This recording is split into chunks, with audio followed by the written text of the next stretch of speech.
in rustic cabins. Eastern red cedar can be used with great effect to make a nice outdoor type living area.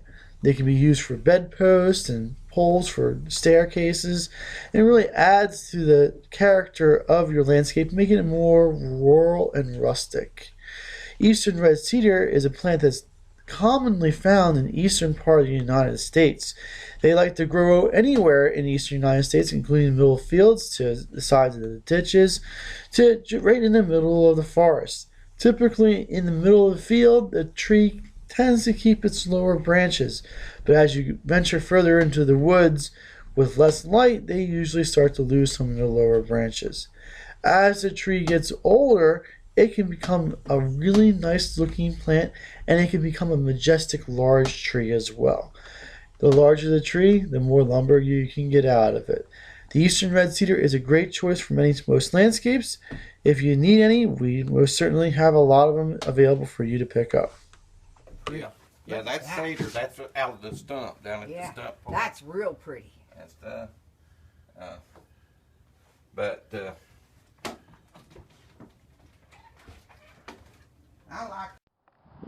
My name is Mike. We're at Highland Hill Farm, and this afternoon we're going to be trimming some of these eastern red cedars. We put these guys in the ground last year, and it's the first time we're going to start shearing them. The idea of what we're going to be shearing them is we want to try to make them a little bit more dense and compact, and if there's a second leader, we'll trim off the second leader. So this is the eastern red cedar. Of course, it's a little bit that color. That's what they are this time of year. And we're going to go through first and just lightly prune the tips of these guys back. Now what this will do is that when the snow load comes, there won't be as much branching there, so you'll have less snow damage and ice damage to it.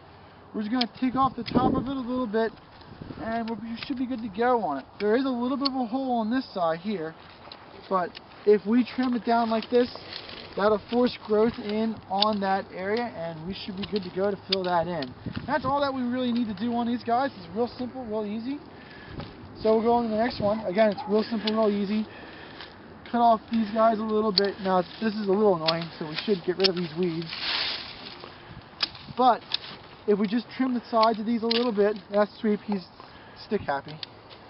If we just trim the sides of these a little bit and trim that top, that should force the bottom to grow out a little bit more.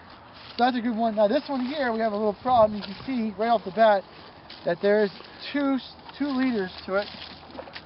So we'll take our handy dandy cutters and we'll go down pretty hard. It depends on what you think of it, but I usually cut about there, and that will take care of that leader. Eventually this one will become the main without a problem, no problem whatsoever. And, now, if you didn't do that, what would ultimately happen to this bush? Well, it depends on a lot of different things, but I would say for sure that if it had not died, it would have grown up into two of them. And eastern red cedar is such a hardy tree that it probably would survive with a double leader on that, but we always like having single leaders. Mostly because when the snow hits, we want to make sure it's strong and structurally secure. It's not going to break and bend over.